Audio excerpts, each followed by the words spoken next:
Cuando se produce una injuria hepática, independiente del tipo de noxa que la genere, se va a producir activación plaquetaria. Y concomitante con eso, esas plaquetas que están activadas se van a acumular en el hígado, provocando diferentes fenómenos, ¿ya?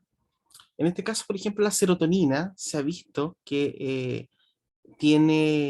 está muy implicada en lo que es la regeneración hepática, sobre todo después de noxas que son isquémicas.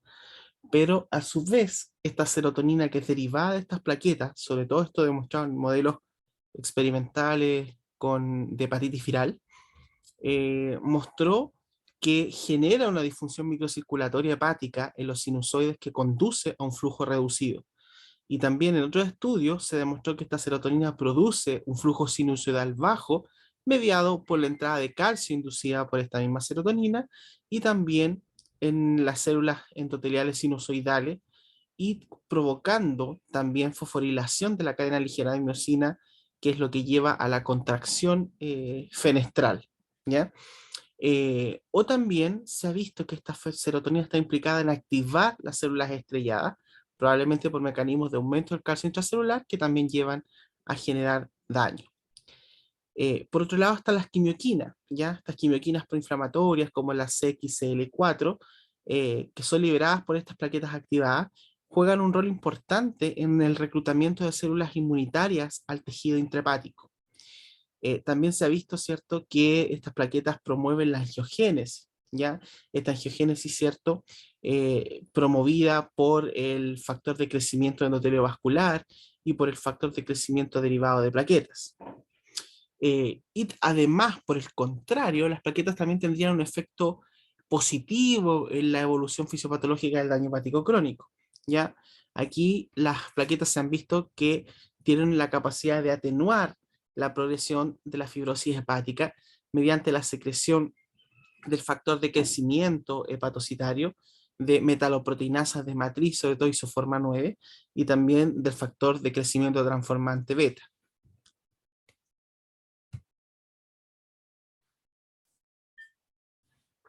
Ahora, si ustedes se fijan, ¿ya?, cuando ya la enfermedad hepática crónica está en un estado avanzado, se van a producir fenómenos que van a llevar a la trombocitopenia con disminución de las plaquetas en el tejido hepático. Y eso obviamente quita su efecto antifibrogénico y por el contrario va a producir más fibrogénesis, ¿ya?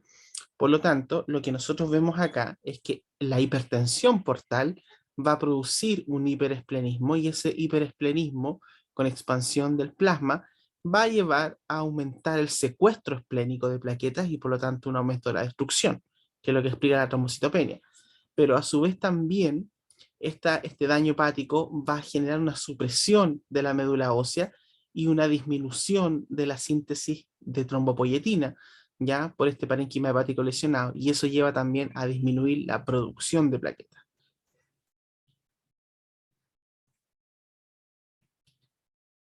Ahora, las células endoteliales van a producir inhibidores de la activación plaquetaria que son potentes para tratar de modular esta respuesta, como por ejemplo el óxido nítrico, la prostaciclina, y también va a secretar una enzima que es la adenosina difosfatasa, que descompone la ADP, y la ADP la verdad es un componente importante en activar las plaquetas.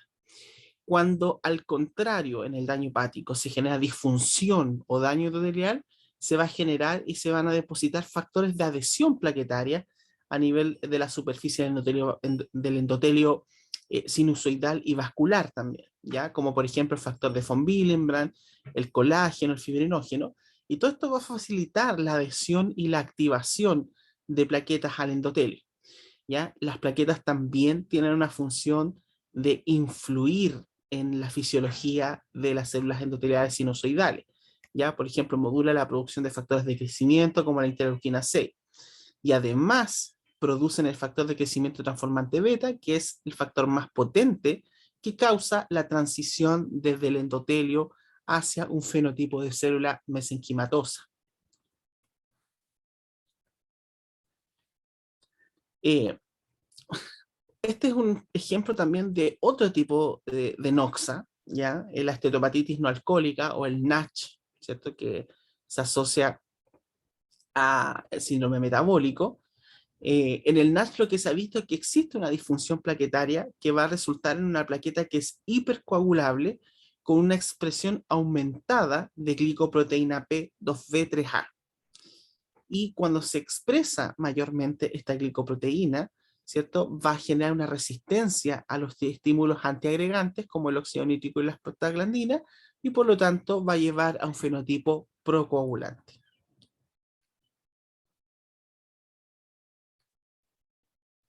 Ahora, las trombosis que se van a generar en esta disfunción plaquetaria, en el sinusoide y posteriormente cierta agregación y activación de las plaquetas, también es un fenómeno que explica y es importante en la generación de la hipertensión portal, ¿ya? El daño de los hepatocitos va a resultar eh, como resultado en la liberación, ¿ya? Del factor tisular, ¿ya? Y este factor tisular va a promover, ¿cierto?, la activación del factor 7 a factor 7A, ¿ya? Y en última instancia, ¿cierto?, del factor 10 también al 10 activado. Y, ¿cierto?, a su vez esto va a generar la conversión de la protrombina a trombina. Y eso va a convertir, ¿cierto?, el fibrinógeno en lo que es, ¿cierto?, un trombo, ¿cierto?, intravascular de fibrina. ¿Ya? Eso es bien relevante en este caso. Ahora, por otro lado, ¿ya? Esta proteína, ¿cierto?, de superficie, que es la FGI2, ¿cierto?, se une a la fibroleuquina, ¿ya? Estas se encuentran en las células endotelial, ¿cierto?, en células del endotelio, del sinusoide, en este caso, del sinusoide hepático, y este factor va a promover también la formación de estos coágulos de fibrina finalmente, en aumentar la activación de protrombina a trombina. Por otro lado, la trombina, una vez que, ¿cierto?, que ya está formada, si ustedes se fijan aquí, va a estimular a este par 1, que es el receptor 1 activado por proteasa, y de esa forma va a generar un estímulo de activación de estas células estrelladas hepáticas, ¿cierto?, hacia un fenotipo activado. ¿Ya? Por lo tanto, ojo, las plaquetas aquí están generando activación, ¿cierto? Y la misma trombosis está generando activación de las células estrelladas. ¿Ya? Por otra parte, la misma trombina es capaz, ¿cierto?, de estimular este otro receptor, ya el receptor 4 activado por proteasa, en que en las mismas plaquetas va a promover su agregación y su activación plaquetaria. ¿Ya? Por lo tanto, ¿cierto?, aquí empezamos a generar un trombo de plaquetas. Y eso va a llevar, ¿cierto?, a que haya una adhesión plaquetaria al endotelio, ¿ya? A este endotelio vascular, este endotelio sinusoidal. Y eso lo va a hacer mediado por glicoproteínas, ¿cierto?, 1B, y también por integrina, que son estas, ¿cierto?, alfa 2B3, ¿cierto?, y ABB3, alfa B3. Las plaquetas, ¿ya?, además van a liberar serotonina y liberan factor de crecimiento B derivado de plaquetas. Y estas también, a su vez, las mismas plaquetas, ¿cierto?, además del sistema de la hemostasia, van a generar activación de las células estrelladas por esta vía, ¿ya? Y esta serotonina, ¿cierto?, que se secreta de las plaquetas activadas, también va a conducir a un aumento en la fosforilación de cadena ligera de la miosina, ¿ya?, en la célula sinusoidal, y eso va a llevar a que se contraiga, ¿cierto?, los fenestros, haya contracción fenestral y haya mayor disfunción microvascular. A su vez, ¿cierto?, la misma fibrina, este coágulo de fibrina que se está formando acá, ya en el sinusoide, también va a llegar a las células estrelladas y va a promover el depósito de fibronectina en la matriz extracelular a través de la integrina alfa B beta 1.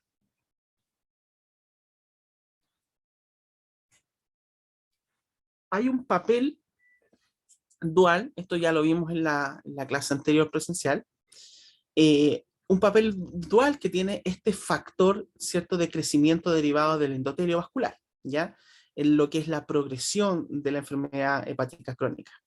En condiciones fisiológicas, este factor de crecimiento endotelio vascular que es liberado, ¿cierto?, por los hepatocitos, por los colangiocitos, ¿cierto?, y también por las células estrelladas, ¿ya?, que son estas células estrelladas quiescentes, ¿ya?, que mantienen la diferenciación, ¿cierto?, del sinusoide, ¿ya?, hacia un sinusoide, ¿cierto?, eh, funcional, eh, obviamente, que mantiene la quiesencia, ¿cierto?, de esta célula estrellada, va aquí a generar un efecto, ¿ya?, antifibrogénico, ¿ya?, porque mantiene la quiesencia, ¿ya?, de esta célula. Y, obviamente, ¿cierto?, eh, durante la fibrogénesis, cuando se produce esta generación hacia el daño hepático, ¿ya?, va a aumentar la expresión de este factor de crecimiento endotelio vascular, ¿ya? Y el aumento de su expresión, obviamente, va a llevar a que aumenten los niveles de este, ¿cierto? Y por lo tanto va a aumentar la acción que tiene sobre ello, ¿ya? Una acción fibrogénica, ¿ya? Em, y esta acción fibrogénica va a inducir la angiogénesis por una parte hepática y también va a tender a activar, ¿cierto?, esta célula estrellada que está quiescente, ¿cierto? Es un fenotipo activo, valga la redundancia. Y la activación de esta célula estrellada va a resultar en una acción directa, ¿cierto?, que tiene este factor de crecimiento vascular sobre esta célula estrellada y sobre la liberación del factor transformante de crecimiento transformante beta 1 por las mismas células del endotelio sinusoidal que están en este caso capilarizadas, ¿ya? Aquí se empieza a generar una membrana basal que antes no existía, ¿ya? Y eso obviamente está generando mayor activación de otras células estrelladas, mayor fibrosis, ¿cierto? Y mayor generamiento de cirrosis propiamente tal.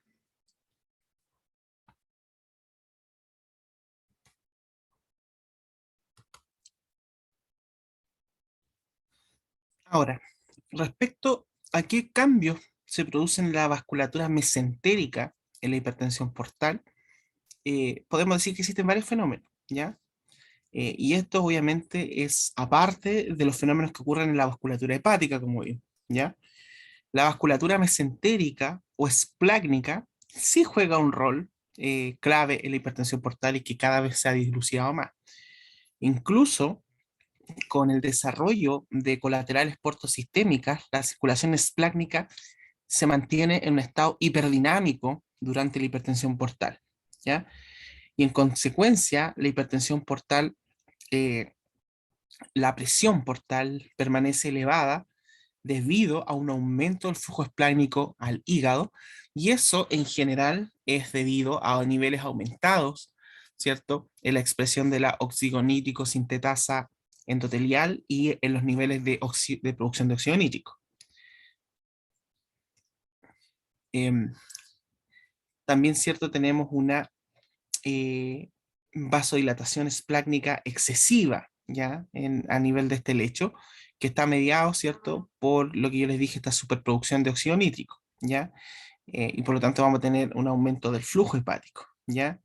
De hecho, los niveles más altos de expresión de la óxido nítrico sintetasa endotelial y la mayor producción de óxido nítrico se ven antes del desarrollo de incluso de la circulación hiperdinámica.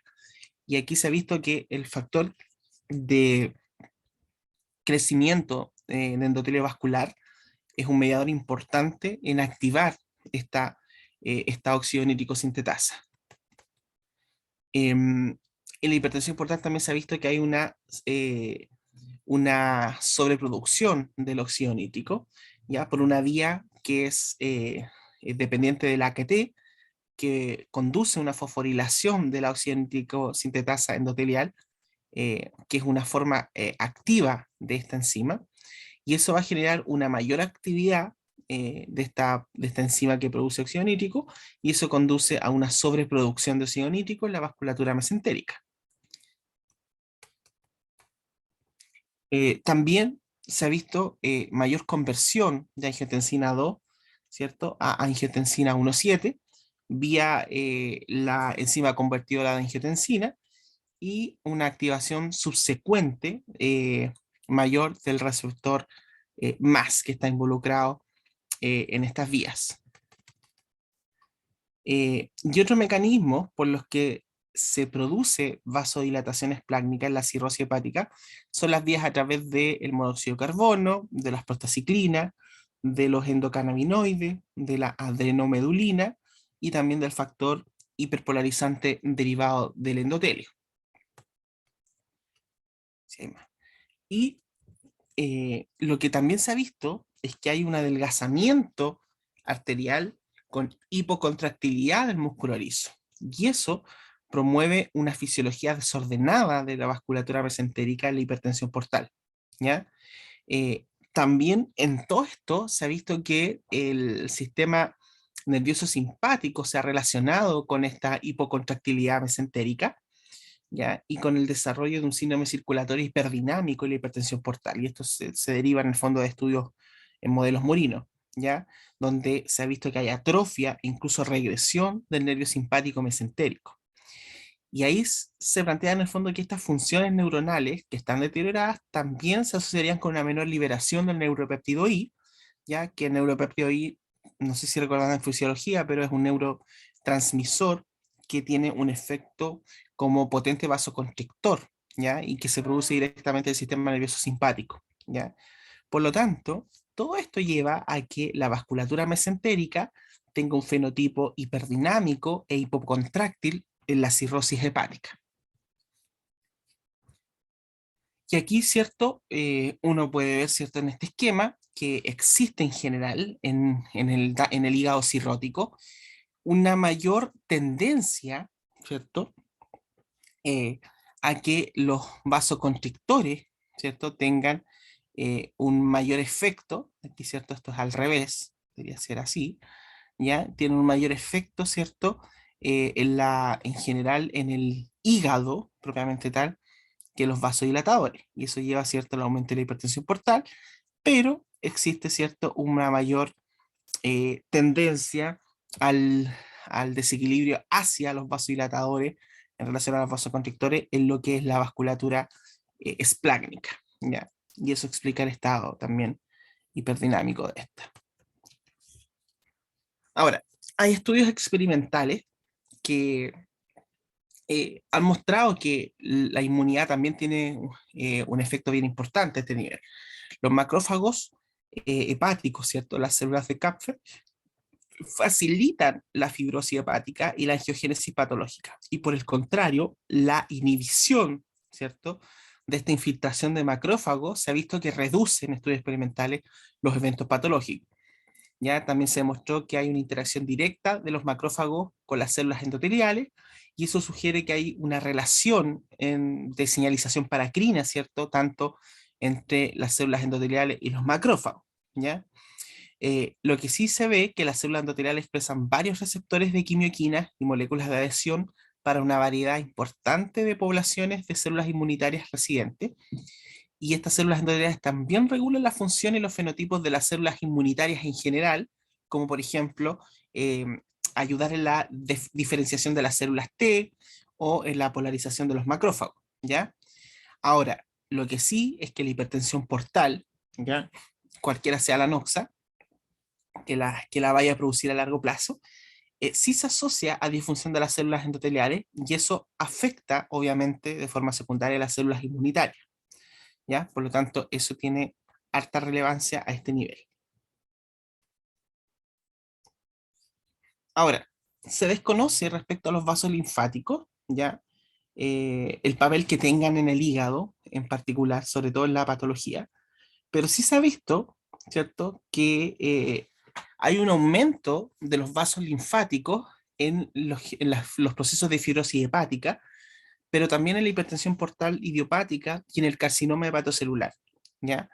lo que sugeriría que hay una participación, obviamente, en estas condiciones patológicas, aunque el rol de estos vasos todavía está en investigación como para producir conclusiones mayores. Este es un recordatorio anatómico, ¿cierto?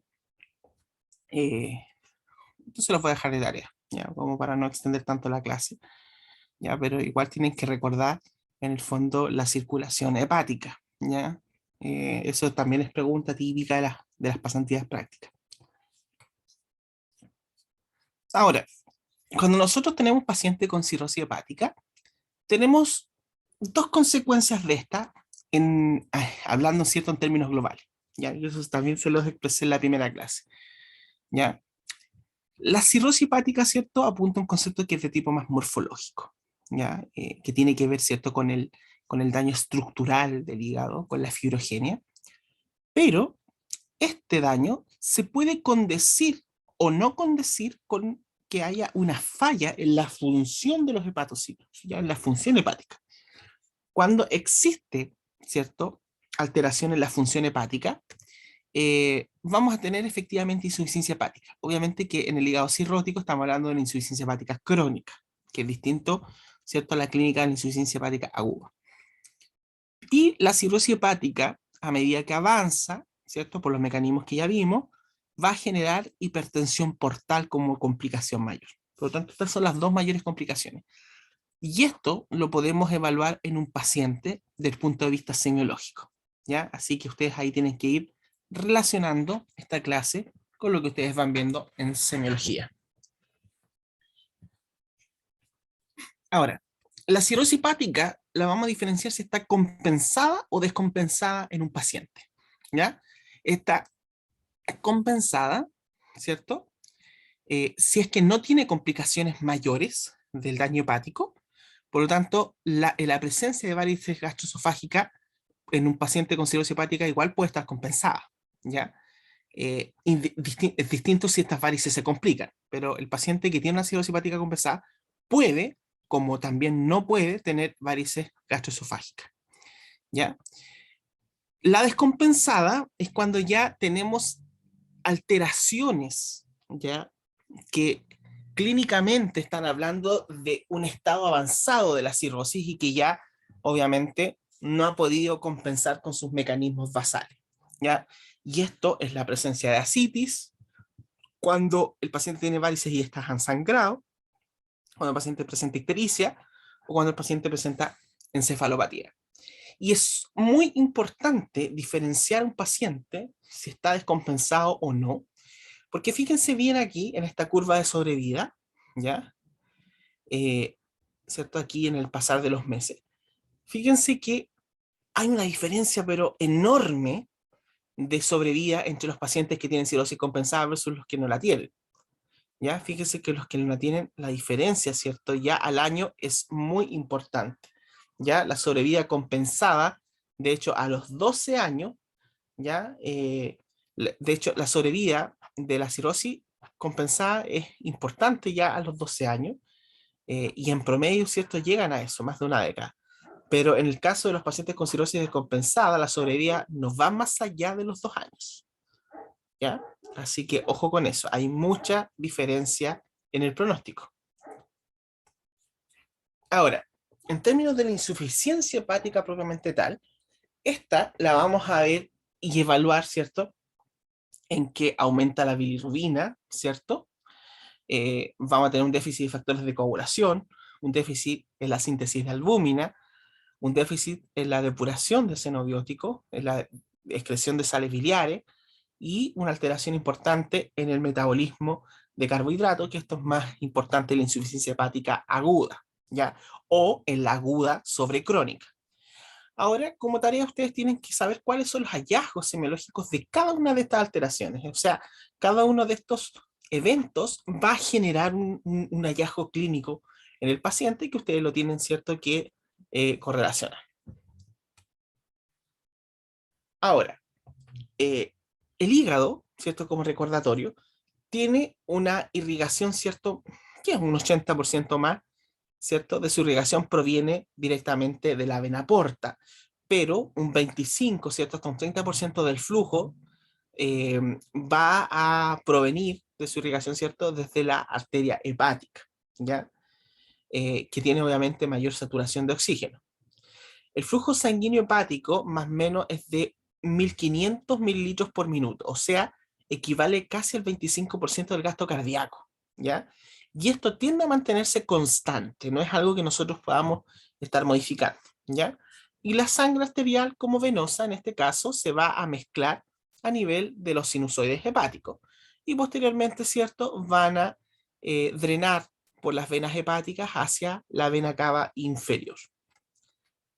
Ahora, lo que es importante es que se va a generar un gradiente de presión, ya, venosa entre la vena porta, que es la entrada, ¿cierto? Y la vena cava, ¿ya? Hay una gradiente portocava en este caso.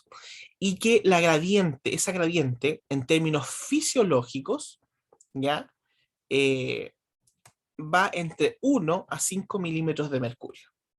¿Ya? Eso es lo que tenemos que tener en cuenta.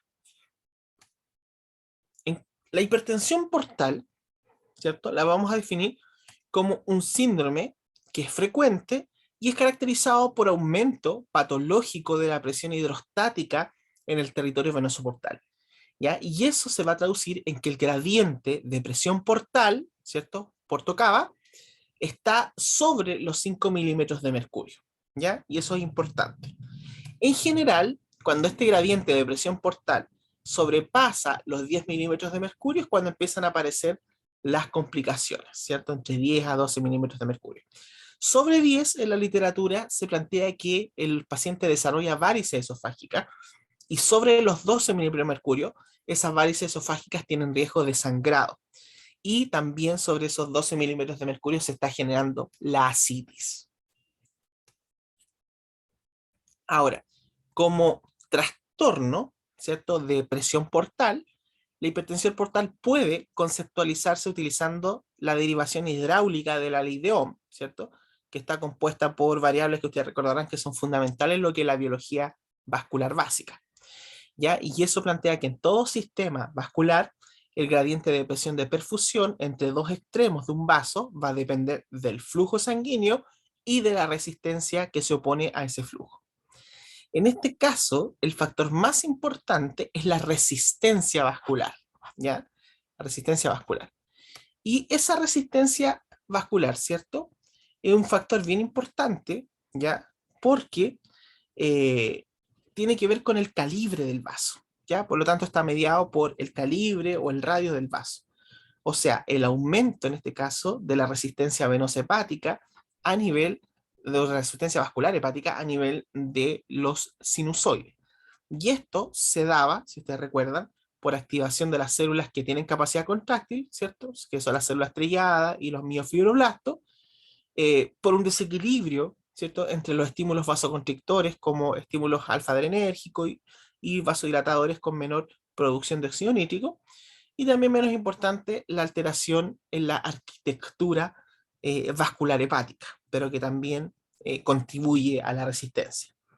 ¿Ya? Desde el punto de vista del flujo, que es el otro factor que aquí estamos planteando, ¿cierto? Obviamente tenemos una vasodilatación esplácnica, que es la que estábamos explicando anteriormente. Eso lleva, ¿cierto?, a que haya una hipovolemia relativa, que va a activar el sistema renina-angiotensina-aldosterona y va a aumentar la retención de sodio y agua, y eso va a llevar a una circulación hiperdinámica, ¿cierto?, con aumento de la señalización beta-adrenérgica y obviamente un aumento en el gasto cardíaco. Por lo tanto, todo eso va a llevar finalmente a que aumente el flujo. Y eh, de esas dos fuentes se va a generar el aumento de la presión portal. Ahora, inicialmente la enfermedad hepática crónica, ¿cierto?, va a generar hipertensión portal que se va a desarrollar como resultado del aumento de la resistencia vascular intrahepática, que está causada más comúnmente por la enfermedad hepática en sí, por la fibrosis, ¿ya? Y eso va a conducir a múltiples eventos patológicos en la circulación sinusoidal, ¿ya? Como por ejemplo distorsión de la estructura, ¿cierto? Por fibrosis, trombosis microvascular, que vimos que también contribuye a la hipertensión portal, disfunción de las células endoteliales sinusoidales hepáticas y activación de las células estrelladas hepáticas. Ahora, si bien los mecanismos básicos de esta desregulación de células endoteliales sinusoidales hepáticas y de las células estrelladas se han ido explorando ampliamente, obviamente cada vez agregamos otros factores como la trombosis microvascular y la función plaquetaria, que tienen que ver mucho en la patogenia de la hipertensión portal, ya que cada vez se está tomando más importancia. Ahora, todos estos factores van a llevar finalmente a que aumente la resistencia vascular intrahepática y se genere la hipertensión portal. Si ustedes se fijan en este gráfico, ¿cierto? Aquí es un resumen para que lo vean como más detallado, lo que ocurre en el hígado y después la circulación esplácnica y sistémica. ¿Ya? La injuria hepática puede tener muchos orígenes, ¿cierto? Que llevan a disfunción de las células, ¿cierto? Endoteliales sinusoidales hepáticas y eso lleva a disminuir, ¿cierto? La producción de óxido nítrico. Ahí ustedes ven que hay activación de las células estrelladas con aumento de su contractilidad y su depósito de matriz. Hay una desdiferenciación, ¿cierto?, de estas células sinusoidales endoteliales que llevan a un proceso de capilarización del sinusoide, o sea, se empieza a parecer, ¿cierto?, al lecho capilar de otros tejidos. Eso va a generar fibrosis también, aumento de la resistencia intrahepática, y todo esto, ¿cierto?, va a generar mayormente hipertensión portal, y la hipertensión portal genera disfunción endotelial, con todos estos mecanismos que llevamos, ¿cierto?, que finalmente aquí va a llevar a circulación hiperdinámica, aquí a la generación de colaterales portosistémicas, con sus complicaciones obviamente, y todo esto lleva a aumento del flujo portal, y todo esto se va a generar en mayor hipertensión portal, y así sucesivamente. Como evento secundario, la hipertensión portal va a conducir a una vasodilatación arterial sistémica y esplácnica, y eso es lo que va a contribuir al aumento del flujo sanguíneo esplácnico al hígado y al aumento de la presión portal, a pesar de que se hayan formado colaterales portosistémicas. ¿Ya? Una vasodilatación excesiva, por ejemplo, de las arterias mesentéricas, va a facilitar la circulación hiperdinámica y eso va a llevar, ¿cierto?, eh, a consecuencias que son devastadoras en este caso, ¿cierto? Porque también aumenta el flujo sanguíneo en las colaterales portosistémicas que se han desarrollado, ¿cierto? Y las complicaciones que se van a producir acá son desastrosas, ¿ya? Como por ejemplo las varices gastroesofágicas y la hemorragia que se produce por esas varices, que pueden obviamente llevar al fallecimiento del paciente por choque hemorrágico, la encefalopatía hepática por la formación de cortocircuitos portosistémicos, la citis, la insuficiencia renal debido al síndrome hepatorrenal, entre otras complicaciones importantes que vamos a encontrar acá. Ahora, todos aquellos procesos patológicos que van a interferir con el flujo sanguíneo en el territorio venoso portal, ¿cierto?, van a generar finalmente, ¿cierto?, hipertensión portal, ¿ya? Ahora, la cirrosis hepática, lejos la causa de más del 90% de todos los casos en nuestros países, ¿cierto?, en Occidente, pero por ejemplo, en otros lugares como el norte de África o parte de Iberoamérica, también la esquistosomiasis es una causa importante, ¿ya?, de hipertensión portal. Ahora, la clasificación de la hipertensión portal va a ser según los diferentes sitios donde se incrementa la resistencia al flujo portal, y estos se van a asociar, por supuesto, a distintas enfermedades. Ya, si ustedes se fijan, ¿cierto? Tenemos causas prehepáticas, causas hepáticas y causas poshepáticas. Y dentro de las causas hepáticas o intrahepáticas tenemos presinusoidales, sinusoidales y posinusoidales. Esa es una muy buena forma de aprenderse las causas. Y ojo, que esto eran preguntas clásicas en las rotaciones de semiología. A uno le preguntaban siempre nombre causas, por ejemplo, de hipertensión portal intrahepática sinusoidales, y ahí uno tenía que ir nombrando las causas, ¿ya? Y eso es importante, ¿ya? Dentro de las causas prehepáticas, ¿ya? Acá y acá, ¿ya? Lo más frecuente es la trombosis portal, pero también puede haber trombosis de la vena esplénica, ¿cierto? O fenómenos, por ejemplo, donde existe una condición que se llama cavernomatosis portal, ¿ya? Dentro de las intrahepáticas, ¿ya? Acá, tenemos, ¿cierto?, las presinusoidales, Y dentro de las presinusoidales, ¿ya? Lo más frecuente es la hipertensión portal idiopática. ¿Ya? En otros países más frecuente, en este caso, la esquistosomiasis. Y también no es poco frecuente las enfermedades granulomatosas como causa a este nivel, ¿ya? Enfermedades granulomatosas, ¿cierto? Como la sarcoidosis, la tuberculosis hepática, ¿ya? O la colangitis biliar primaria. Tenemos causas intrahepáticas sinusoidales, ¿ya? Y aquí obviamente lejos está la cirrosis hepática, ¿ya? Por alcohol, ¿cierto? Las hepatitis agudas graves o el daño hepático por fármaco, ¿ya? La cirrosis poshepatitis va a dar una hipertensión portal intrahepática que es mixta, o sea, no es solamente sinusoidal, sino también va a tender a ser también presinusoidal, ¿ya? Y tenemos las causas intrahepáticas posinusoidales, ¿ya? Y en este caso, lo más frecuente son las trombosis de las venas suprahepáticas y la enfermedad venoclusiva, ¿ya? O el síndrome de obstrucción sinusoidal. Eh, y tenemos causas poshepáticas, ¿ya? Y las causas poshepáticas se dan, ¿cierto? A este nivel, ¿cierto? Desde la vena centrolobular, ¿cierto? Hasta las venas suprahepáticas. Y en este caso, ¿cierto? Podemos tener, por ejemplo, trombosis a nivel eh, eh, perdón, aquí estamos las extrahepáticas, podemos tener cierto trombosis de la vena cava inferior, ya fuera del hígado. Podemos tener, por ejemplo, una pericardítis constrictiva también, ¿cierto? Que genere una obstrucción, ¿cierto? Al flujo y por lo tanto un estado congestivo en el hígado, ¿ya? La estenosis y la insuficiencia tricuspidia también, el síndrome de Budd-Chiari, ¿ya? Son causas mucho más frecuentes a este nivel, ¿ya? Ahora, muchas enfermedades, la verdad, que causan patrones mixtos, o sea, donde se van mezclando estos sitios de alteración, ¿ya? Ahora, la hipertensión portal raramente puede ocurrir en forma exclusiva, ¿cierto? Como resultado de un incremento del flujo portal o por hiperflujo, pero también existen las causas, ¿cierto? Aparte, ¿cierto? Donde hay hiperflujo, ¿ya? Como por ejemplo las fístulas arteriovenosas esplénicas, ¿cierto? Que son las más conocidas.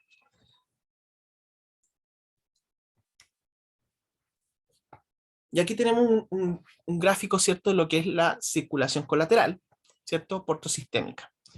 Ahora, se forman, si ustedes se fijan, dilataciones de canales preexistentes por aumento de la presión hidrostática en el territorio portal, ¿ya? Y aquí los sistemas anatómicos relevantes son, ¿cierto? El pedículo portocava superior con colaterales que son ascendentes, y aquí se van formando, ¿cierto? Las varices esofágicas que drenan, ¿cierto? Eh, que van a drenar, ¿cierto? A la vena ácido. Eh, el pedículo portocava inferior va a formar colaterales descendentes que vía mesentérica inferior y plexo hemorroidal van a drenar hacia la cava inferior. Y otro sitio relevante son las venas umbilicales y las paraumbilicales, ¿ya? Que van a comunicar hacia la rama izquierda de la porta con la cava inferior.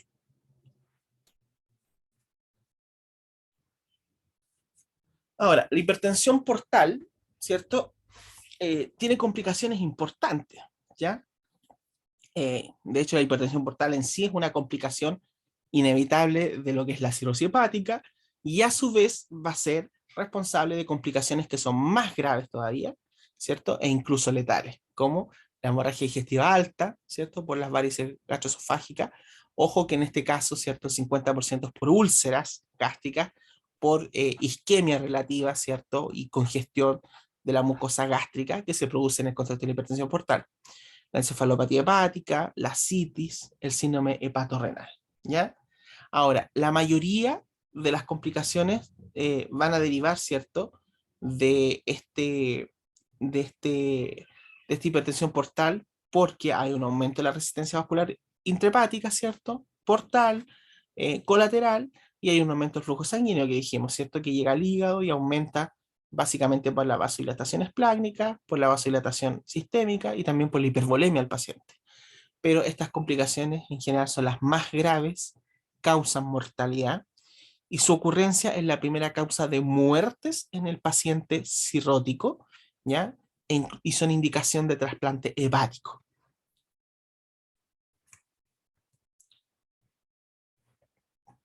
en la cirrosis hepática avanzada van a haber cambios circulatorios que son característicos de circulación hiperdinámica, donde el elemento fisiopatológico clave en este caso es la vasodilatación esplácnica y sistémica. Y esto, ¿cierto?, contribuye a la vasodilatación, ¿cierto? Básicamente la disminución del clíris hepático y la presencia de derivaciones portosistémicas que van a aumentar los niveles circulantes de vasodilatadores y patrones moleculares asociados a daño, ¿ya? Y esto es lo que va a generar, ¿cierto?, mayormente este evento, este fenómeno, ¿cierto?, de circulación hiperdinámica, ¿ya? Por lo tanto, tenemos, ¿cierto?, en este círculo vicioso una vasodilatación sistémica, ¿ya?, que fisiopatológicamente es por reducción de la resistencia vascular sistémica y por hipovolemia central, que es funcional, y también por hipotensión arterial. Y a través de una activación, en este caso, refleja de los varos, ¿cierto?, de estos varoreceptores, se va a activar el sistema nervioso simpático, ya se va a activar, ¿cierto?, el sistema renina-angiotensina-aldosterona y el sistema de la arginina vasopresina, y eso va a conducir, ¿cierto?, a un aumento en lo que es, ¿cierto?, la frecuencia cardíaca, el volumen sistólico y sobre todo el gasto cardíaco. Pero si la hipotensión arterial persiste debido a una reducción de la respuesta vascular a los vasoconstrictores, ¿cierto?, va a generar, ¿cierto?, un fenómeno donde el aumento del gasto cardíaco aquí va a aumentar la producción y la liberación endotelial de óxido nítrico, que va a estar mediada principalmente por flujo, y en particular esto se da en la circulación sistémica, y esto aumenta aún más la vasodilatación y aún más el gasto cardíaco, y por lo tanto la sobreproducción sistémica de óxido nítrico, ¿ya? Puede considerarse como un resultado de una circulación hiperdinámica primaria, ¿ya? La producción de óxido nítrico puede preceder a la circulación hiperdinámica y al aumento del chilestrés, ¿cierto?, de estas fuerzas de cizallamiento, y eso podría considerarse un mecanismo que aumenta la producción de óxido nítrico también. Además de los estímulos mecánicos, como el esfuerzo cortante, ¿cierto?, en la vasculatura, las citoquinas proinflamatorias, todo eso va a contribuir a la vasodilatación mediada por óxido nítrico, ¿ya? Y esta vasodilatación esplácnica va a alterar la hemodinamia sistémica con aumento del gasto cardíaco y con disminución de la presión arterial media y de la resistencia vascular periférica, ¿ya? Y se va a acompañar, obviamente, de hipervolemia, ¿ya?, con retención de sodio, y eso va a contribuir a mayor presión portal, estado hiperdinámico y obviamente este círculo vicioso de hipertensión portal. Ahora, los pacientes con cirrosis son más susceptibles a las infecciones bacterianas, de hecho, debido a que hay una combinación de disfunción de la inmunidad general y un aumento en la permeabilidad intestinal que va a facilitar el crecimiento excesivo de bacterias, ¿ya? O sea, en este caso va a haber translocación de bacterias desde el lumen intestinal hacia los linfonódulos mesentéricos, ¿ya? Y estas bacterias en los linfonódulos mesentéricos o esplácnicos, ¿cierto? Con líquido acítico y también en la circulación, ¿ya? El mismo líquido acítico también en la circulación van a estimular a los monocitos y a los linfocitos a que liberen citoquinas proinflamatorias, como el factor de necrosis tumoral alfa, ¿cierto? La interleuquina 6, como típica, ¿cierto? La interleuquina 1B, e indirectamente, ¿cierto?, van a estimular la liberación de óxido nítrico como parte de una tormenta de citoquinas. Y se va a generar un síndrome de respuesta inflamatoria sistémica. Y de esta respuesta inflamatoria sistémica, lo que está haciendo es denotar, ¿cierto?, una condición que a veces también se observa en los pacientes con cirrosis. O sea, los pacientes con cirrosis a veces hacen fiebre, están taquicárdicos, hacen falla respiratoria, se activa más el sistema inmunitario y aparentemente hay una sepsis de etiología bacteriana que puede no estar clara, pero también puede estar clara, que son estas mismas bacterias entéricas, ¿ya? Y obviamente esta translocación bacteriana va a afectar el curso de la cirrosis desde un estado compensado hasta estadios avanzados de la enfermedad hepática y hacia una enfermedad hepática terminal incluso. Y el aumento de esta inflamación sistémica va a contribuir al desarrollo, ¿cierto?, adicional de falla hepática aguda sobre crónica. Todo esto va a llevar, ¿cierto?, a que haya disfunción cardiovascular con circulación hiperdinámica, hipovolemia central, y todo eso va a generar un síndrome, ¿cierto?, de falla multiorgánica en este caso, que está dado por el síndrome hepatopulmonar, la encefalopatía hepática, el síndrome hepatorrenal, ¿cierto?, y la insuficiencia adrenal relativa, que también se asocian a estos pacientes con esta falla hepática avanzada.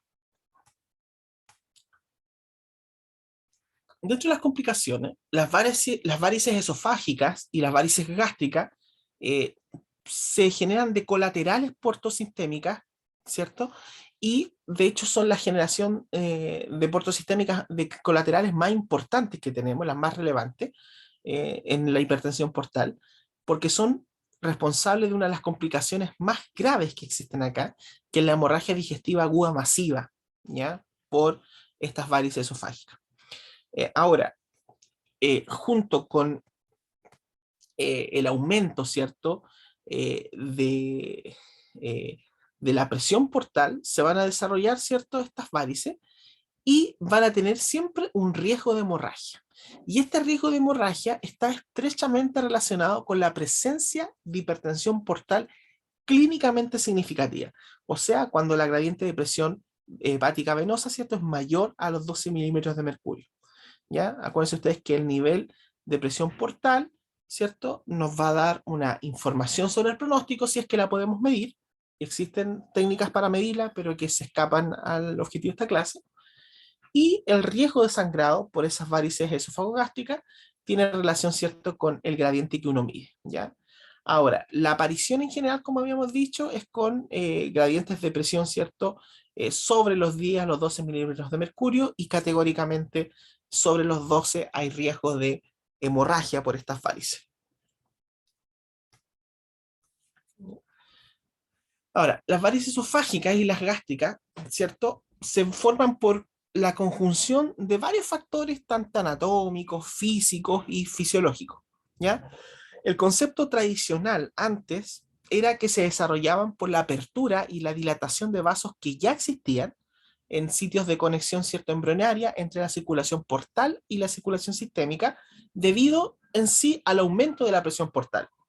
Pero, y algunas de estas colaterales obviamente iban a evolucionar hacia unas venas más varicosas a través de condiciones anatómicas peculiares que tiene la circulación venosa esofágica, ¿ya? Y la hipertensión portal desencadenaba la dilatación de las venas submucosas que se vuelven varicosas, y que debido a que tenían incompetencia de las venas perforantes comunicantes que conectan, ¿cierto?, estas venas submucosas y perisofágicas, ¿cierto?, se producía finalmente esta varice significativa, visible, clínica, ¿ya? Ahora, la falta de soporte tisular externo y la presión intraesofágica negativa durante la inspiración era la que favorecía la dilatación de las venas submucosas que ya estaban dilatadas y contribuían al aumento progresivo del tamaño de estas varices esofágicas. ¿Ya? Esto es lo que se planteaba tradicionalmente y todavía puede que se enseñe, ¿ya? Pero esta visión, que es la tradicional, ha sido bastante cuestionada desde hace unos años, después que varios estudios experimentales empezaron a mostrar que la angiogénesis que está activa es la que modula la formación de colaterales portosistémicas en la hipertensión portal. Específicamente se vio en varios estudios que estaban bajo el control de la cascada de señalización del factor de crecimiento de endotelio vascular, ¿ya? De hecho, en los estudios donde se interfería este factor de crecimiento endotelio vascular con anticuerpos monoclonales contra el receptor de este factor, contra el receptor isoformador de este receptor, o con fármacos que bloqueaban la producción de este factor, se veía que había una inhibición en más del 50% de la formación de colaterales, independientemente de que se modificara la presión portal. Por lo tanto, hoy se conoce que la formación de estas varices depende no solo de factores físicos, sino que en gran parte de este factor, ¿cierto?, de crecimiento arteriovascular, y también en últimos estudios se ha visto un papel importante del factor de crecimiento derivado de plaquetas en la formación de estas varices esofágicas, ¿cierto? Ahí ustedes, ¿cierto?, las miran, ¿cierto? Fíjense ustedes la disposición que tienen estas varices en la submucosa, ¿ya? Por lo tanto, obviamente, entre más presión, más riesgo de sangramiento, y la visión endoscópica es así, típica, ¿ya? Muchas veces al paciente, al hacerse una endoscopía por otras causas, se encuentran estas varices y producto de eso se estudia la hipertensión portal y se evidencia que hay un daño hepático, ¿ya?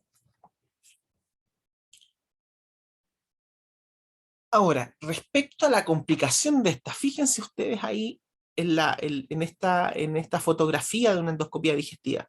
Tenemos un vaso, ¿cierto?, sangrante, ¿ya? En jet, ¿ya? Bien importante. Y aquí fíjense la tortuosidad de la mucosa, esas son varices, ¿ya? Se pensaba que el mecanismo del sangrado de estas varices se debía a la erosión de la pared delgada de las varices como consecuencia, por ejemplo, del reflujo gastroesofágico, y que esto era facilitado por el trauma que producía la deglución de alimentos sólidos.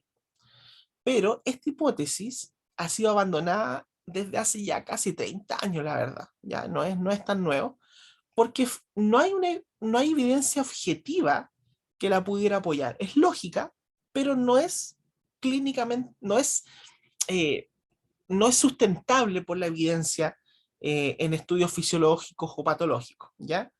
Em, por lo tanto, de hecho, nunca se vio que en estudios, por ejemplo, de exámenes patológicos de la mucosa esofágica en pacientes que morían por sangrado de varices, se viera en el fondo que era producto del daño producido en la mucosa por el reflujo, ¿cierto? O por una hipersecreción ácida, asociado, ¿cierto?, a estas capas delgadas de las mismas varices, ¿ya?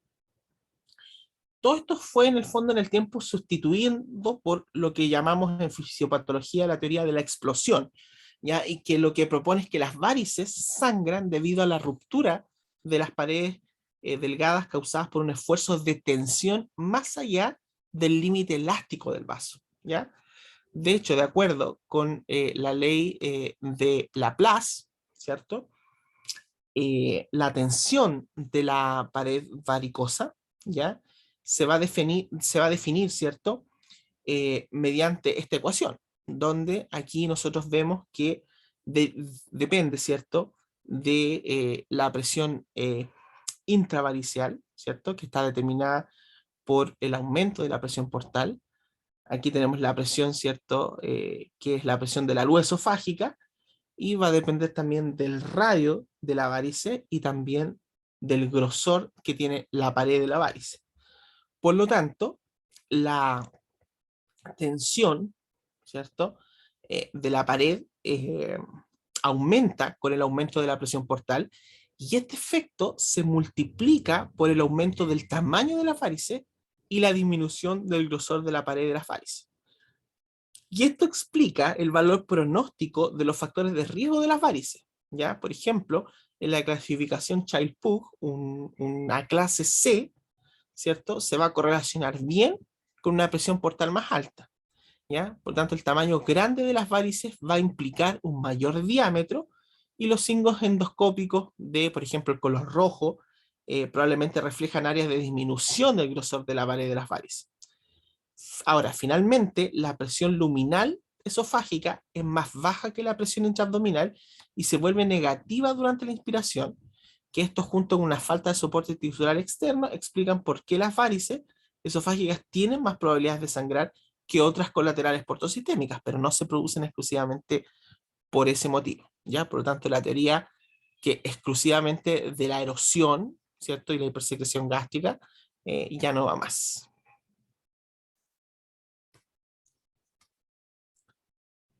La encefalopatía hepática portal es otra complicación importante y la vamos a definir como una amplia gama de trastornos cognitivos, psicomotores y psiquiátricos resultantes de enfermedades hepáticas agudas, ¿cierto?, o crónicas que sean graves, ¿ya?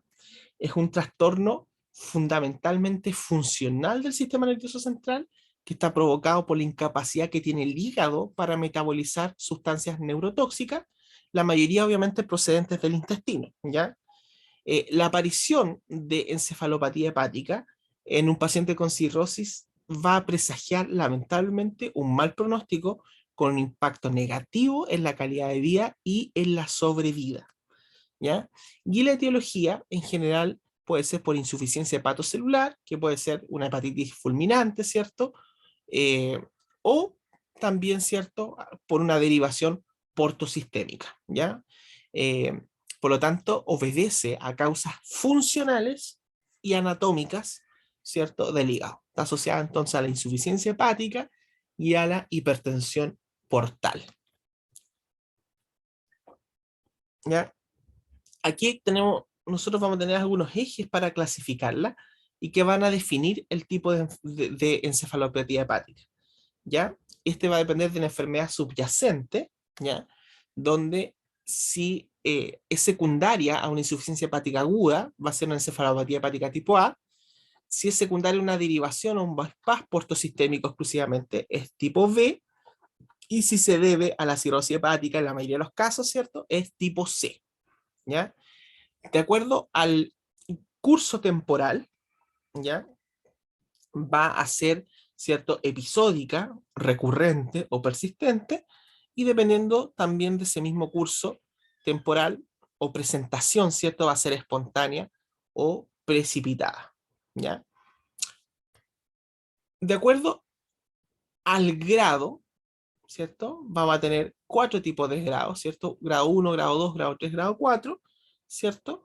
Y estas a su vez las vamos a dividir en encubiertas o manifiestas, ¿ya? Fíjense bien ustedes, ¿cierto?, que el grado 1, ¿cierto?, las encubiertas, ¿ya? Eh, tenemos alteración de estado mental, ¿cierto?, y alteración neuromuscular. De hecho, desde las alteraciones del sueño solamente en un paciente cirrótico nos tienen que hacer pensar que el paciente puede estar cursando con una encefalopatía hepática, aunque no tenga todos los otros síntomas y signos que estaríamos esperando, que son mucho más floridas, ¿cierto?, en la encefalopatía manifiesta, ¿ya? La encefalopatía encubierta, en el fondo, es un subtipo que recientemente se definió de encefalopatía tipo C, ¿ya? Y que ocurre hasta en un 80% de los pacientes con cirrosis. Y para diagnosticarla acá necesitamos más que nada pruebas psicométricas que están bien establecidas, ¿ya? Porque fíjense que las alteraciones que tienen no son tan pesquisables, ¿ya? No son tan claras, hay que buscarlas dirigidamente. Distinto si tenemos un paciente, por ejemplo, que está desorientado o que está con una agitación psicomotora, alteración ¿cierto?, la conducta, y que de la parte neuromuscular vemos que tiene flapping, por ejemplo, ¿ya? O está disártico, ¿ya? Ahí ya es más claro, necesitamos pruebas psicométricas, ¿ya? Y en este caso, ¿cierto?, dependiendo de la gravedad, podemos llegar hasta el grado 4, donde el paciente está en coma, y tenemos incluso posición de descerebración al examen, hiperreflexia, flexia, Babinski, y estos son casos extremadamente graves, ¿ya?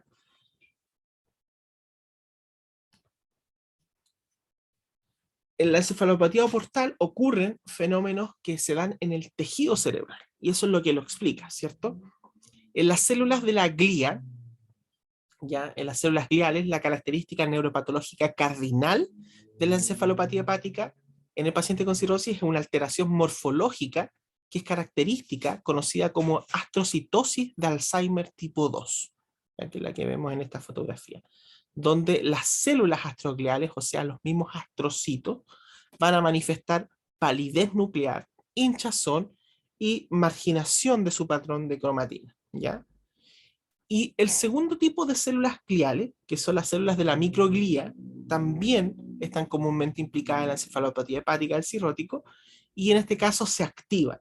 Y esta activación de la microglía es bastante indicativa de un proceso neuroinflamatorio importante.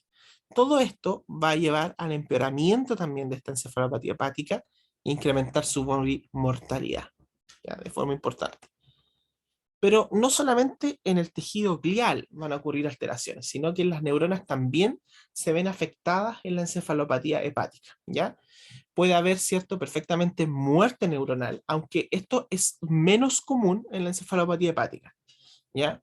Pero pueden haber otros eventos, ¿ya? Como por ejemplo degeneración hepatocerebral adquirida no wilsoniana, ¿ya?, que también ocurre en la cirrosis, y a menudo, ¿cierto? Esto ocurre después de múltiples episodios de coma del paciente. O sea, está presentando, ¿cierto? Encefalopatía recurrente grado 4, ¿ya? También podemos tener degeneración espongiforme que ocurre en las capas corticales profundas de la corteza, ¿cierto? En los núcleos de la base y en el cerebelo. Podemos tener también mielopatía posterior a la derivación, ¿ya? Como ocurre en pacientes con cirrosis luego de múltiples episodios de coma y ocasionalmente luego del procedimiento TIPS, ¿cierto? Que es esta comunicación, ¿cierto? Intrahepática portosistémica, ¿ya? Que es una técnica para disminuir la presión portal, ¿ya? De hecho, aquí son evidentes los síntomas de paresia espástica en estos pacientes o parálisis de las extremidades inferiores como resultado de desmielinización de los tractos corticoespinales directos y cruzados, ¿ya? También podemos tener lesiones hemorrágicas de tipo Wernicke que no habían sido sospechadas a nivel de los núcleos talámicos y que resultan de la deficiencia de tiamina, y esto ocurre hasta un 30% de los pacientes que tienen cirrosis terminal, pero sobre todo de etiología alcohólica, ¿ya? Hay mayor, respecto a estas lesiones hemorrágicas, ¿cierto? Eh, hay mayor incidencia de estas lesiones tipo Wernicke en pacientes que tienen cirrosis, que probablemente se relaciona a que el hígado es un sitio importante para la síntesis y para el almacenamiento de la tiamina, ¿ya? Como forma lógica. Eh, los pacientes con cirrosis también pueden producir una degeneración cerebelosa que va de leve a grave y que está caracterizada por una pérdida de las células de Purkinje, ¿ya? Ahora, no existen correlaciones claras entre la incidencia y la extensión de la degeneración cerebelosa o de las lesiones talámicas tipo Wernicke o de la astrocitosis de Alzheimer tipo 2, ¿ya? Por lo tanto, se sugiere que los mecanismos de todas estas lesiones son distintas, ¿ya? Y otro evento que se ve también acá es el parkinsonismo en la cirrosis, que es una entidad, ¿cierto?, que se caracteriza por síntomas extrapiramidales, que tiene una prevalencia reportada de hasta el 20% de los casos, ¿ya? Este trastorno se ha atribuido mayormente a déficit de neuronas dopaminérgicas que resultan del depósito de manganeso en los ganglios basales del cerebro. Ahora, uno de los exámenes que ustedes más van a tomar para evaluar estos casos es el amonio, ¿ya?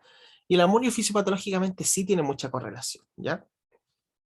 ¿Por qué? Porque en general, en condiciones fisiológicas, la eliminación del exceso de amoníaco se basa principalmente en su conversión a urea, ¿ya? Que es lo que vemos en esta figura, ¿ya? Y esto lo hace a través del ciclo de la urea que está ubicado en los hepatocitos periportales, junto con la formación de glutamina a través de la enzima glutaminasa sintetasa, ¿ya? Eh, que esta, ¿cierto?, se localiza en los hepatocitos perivenosos. Los pacientes cuando tienen cirrosis, ¿ya?, suelen desarrollar un cortocircuito portosistémico que está combinado con una reducción de la capacidad metabólica de los hepatocitos, y todo eso va a producir hiperamonemia, ¿ya? Pero la alteración de la eliminación hepática del amoníaco en la cirrosis va a poner en marcha una vía adaptativa que va a implicar la activación del gen que codifica la glutamina sintetasa en el músculo esquelético, ¿ya? En la randomusculatura. Y de esta forma, el músculo va a proporcionar una vía alternativa para la eliminación del amoníaco en forma de glutamina, ¿ya? Ahora, los niveles de amoníaco en sangre arterial y en cerebro van a aumentar varias veces en estos pacientes con cirrosis, y de hecho se ha demostrado que aumentos significativos de la tasa cerebral de amoníaco en estos pacientes se relaciona con la gravedad y también con la mortalidad.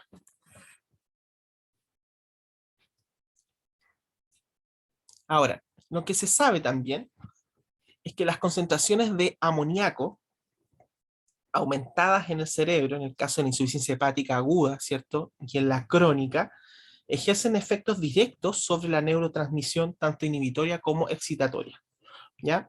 El amoníaco también es una fuente, ¿cierto? También es un potente inhibidor de la enzima alfa-cetoglutarato deshidrogenasa del ciclo de Krebs, que esto va a limitar la velocidad y va a dar como resultado una oxidación deficiente de la glucosa, ¿cierto? Va de la producción del lactato, y falta de energía cerebral, ¿ya? Eh, y obviamente, ¿cierto? Esta falta de energía cerebral va a tener un efecto importante en la función de las neuronas, ¿ya? La eliminación del exceso de este amoníaco por parte del cerebro va a depender exclusivamente de la síntesis de glutamina a través de la glutamina sintetasa, ¿ya? Que es lo que estamos viendo acá. Pero en pacientes con cirrosis, las concentraciones aumentadas de glutamina cerebral también se correlacionan con el grado de encefalopatía hepática. Ahora, se ha evidenciado también que otro elemento que contribuye a esta encefalopatía es el manganeso, ¿ya?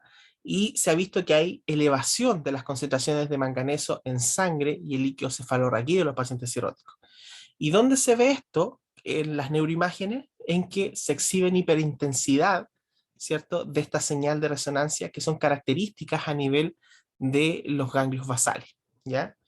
Y estos pacientes incluso empiezan a presentar síndromes extrapiramidales, ¿cierto? Como síndrome akinético rígido simétrico, temblor, postura encorvada, o incluso deterioro de la marcha con progresión rápida durante meses, ¿ya?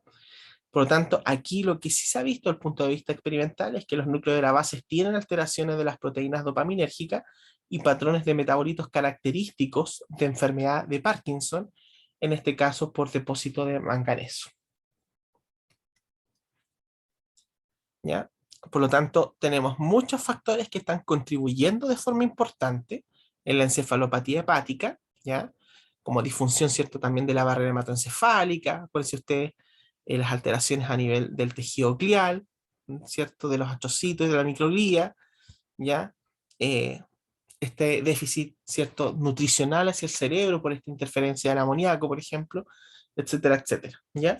Y en términos del metabolismo, lo que se ha evidenciado en el fondo por estudios con PET, ¿cierto? Que es esta tomografía con emisión de positrones, en que es que hay disminuciones significativas en la captación de glucosa en la corteza cingulada anterior, y esto se correlacionó con un desempeño deficiente en las pruebas psicométricas, o sea, el paciente estaba más enlentecido desde el punto de vista del pensamiento, ¿ya? Lo que sí sabemos es que el amoníaco inhibe el ciclo de Krebs, ¿cierto? Y eso va a provocar una desaceleración del ciclo que va a dar como resultado un aumento en las concentraciones de lactato en el líquido cefalorraquídeo, y esto sí se ha correlacionado también con la gravedad de la encefalopatía hepática en los pacientes que tienen cirrosis. Ahora, también hay efectos sobre el flujo sanguíneo cerebral en relación a este metabolismo, ¿ya? El flujo sanguíneo cerebral en pacientes con cirrosis se va a alterar de forma selectiva, ¿ya? Eso significa que va a disminuir, ¿cierto? En las regiones corticales cerebrales, pero va a aumentar ese flujo de forma significativa hacia las estructuras de los núcleos de la base, del cerebelo y del tálamo. Ahora, dado que este patrón de cambios en el flujo sanguíneo cerebral es paralelo a cambios regionales que tienen que ver con la utilización de la glucosa cerebral, ¿cierto? Y con la autorregulación del flujo cerebral, ¿cierto? Pareciera ser que en los pacientes que tienen cirrosis no hay afectación de esta autorregulación del flujo.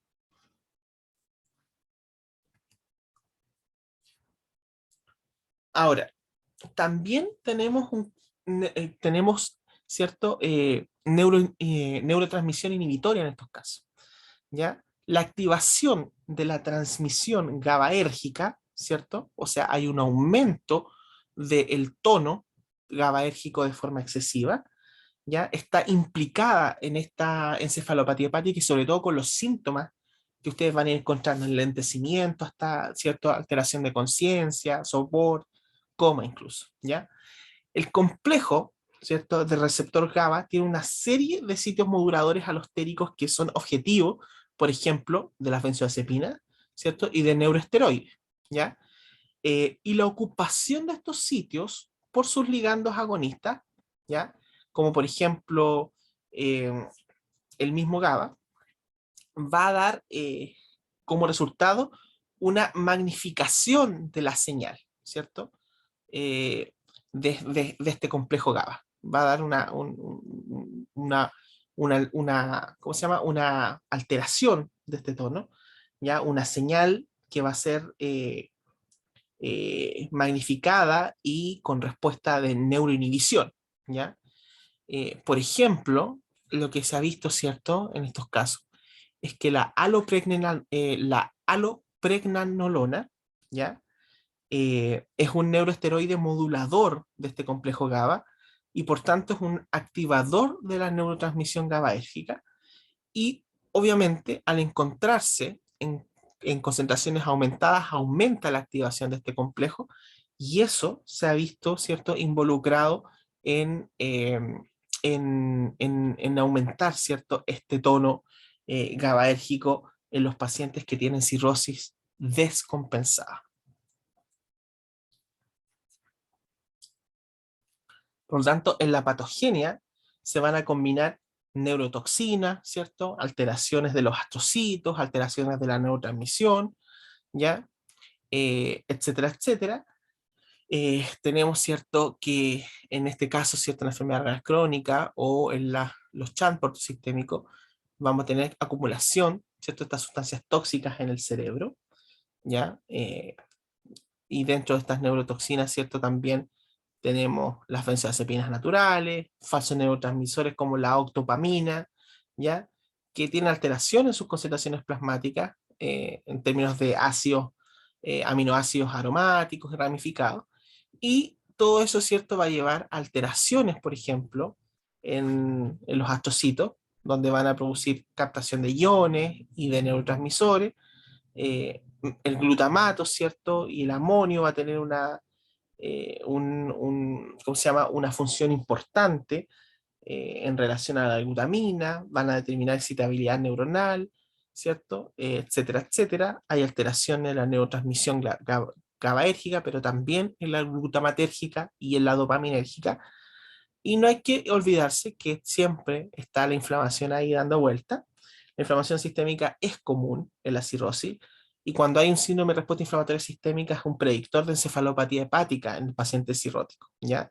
Estas citoquinas proinflamatorias que se producen acá, como el factor necrosis tumoral alfa, la interleuquina 1B o la interleuquina 6, ¿ya? Van a llevar a que estos niveles aumenten en estos pacientes con cirrosis y ese aumento se relaciona en fondo con neuroinflamación y con el grado de encefalopatía hepática manifiesta que presenten los pacientes, ¿ya? La activación de la microglía también es indicador, ¿cierto?, de inflamación a nivel del cerebro y se sabe que esta microglía cuando se está activa va a expresar una proteína translocadora mitocondrial, la TLP, ¿ya? Y eso tiene eh, señales particularmente intensas, por ejemplo, en estudios con neuroimagen a nivel de la corteza cingulada anterior, que es la estructura cerebral que está asociada con el control de la atención, por ejemplo. Y por eso estos pacientes a veces manifiestan disminución de su atención, ¿ya? Las células endoteliales cerebrovasculares, cuando se exponen también a estas citoquinas proinflamatorias, van a manifestar mayor capacidad para transporte de amoníaco, ¿ya?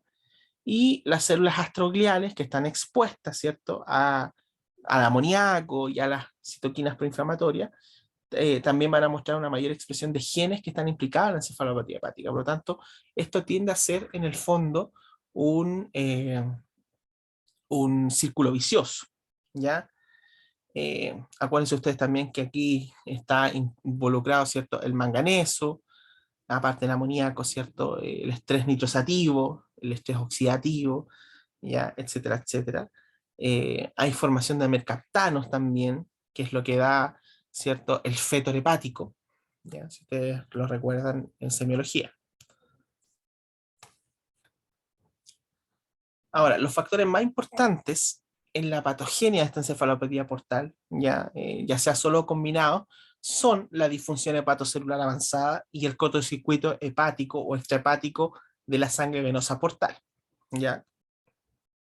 Acá, por ejemplo, en la diapositiva, ustedes ven, ¿cierto?, que eh, tenemos una relación importante con nuestro segundo cerebro, ¿cierto?, que es el sistema intestinal, ¿ya? Y la generación, ¿cierto?, de amonio, que va a estar implicado, ¿cierto?, en la encefalopatía vía edema cerebral, pero también activando la respuesta inflamatoria, ¿cierto?, celular, ¿ya? Con todo lo que hemos ido hablando y que se va agregando acá también, ¿ya?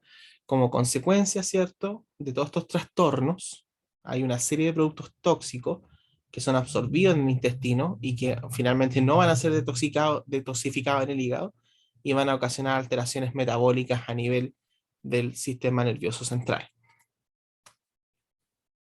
Tenemos varios factores precipitantes, ¿ya?, de encefalopatía portal que no hay que olvidar. Un paciente cirrótico que tiene hemorragia digestiva, por ejemplo, porque sangró una varice o una úlcera, también, ¿cierto?, eso va a precipitar encefalopatía hepática, ¿ya? Probablemente porque aumenta el amoníaco, ¿cierto?, se